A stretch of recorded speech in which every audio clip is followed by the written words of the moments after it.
O hindot, may nasagap na naman tayo, nakahindot-hindot.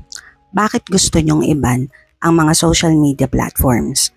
Fake news ba kamo?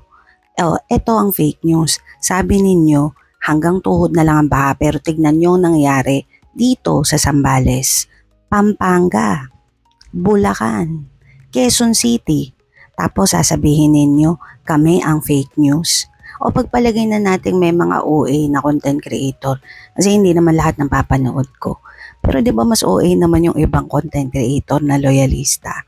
Actually, imbes nga na mas makatulong minsan, mas nakakasira pa sila sa inyo eh. 'Di ba?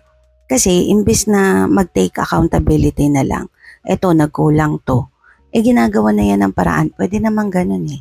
Pero hindi. Ang nangyayari, gagaslight nila tao.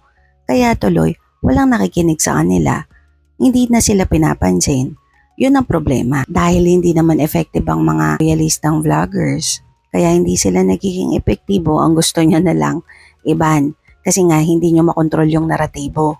Kasi pag hindi nyo kontrol yung naratibo, malaking problema yun sa inyo. Yan ang problema sa hindi nagsasabi ng totoo. Kapag kasi nagsasabi ka ng totoo, kahit ano pa yung napapalabas dyan, hahayaan mo lang sila, freedom of speech yun. Tapos para naman sa mga tao na masyadong matatapang at gusto mangyari, magkaroon ng revolusyon. Hindot, wala naman tayong hindi man tayo sanay humawak ng armas, ROTC lang nga. Nagrereklamo na kayo kasi naiinitan kayo. Tapos ang gusto nyo pa magagaganon. Ito kasi yan, magiging epektibo lang naman kasi yung protesta natin kung tutulungan tayo ng militar. Kasi yun ang dahilan kung bakit naging successful yung uno at saka dos. Pero kung walang tulong ng militar, wala talagang mangyayari. Ang talagang magagawa lang natin, laging magsabi ng totoo kapag gumagawa tayo ng mga contents. Yun lang. Kasi kung wala talagang suporta nila, wala.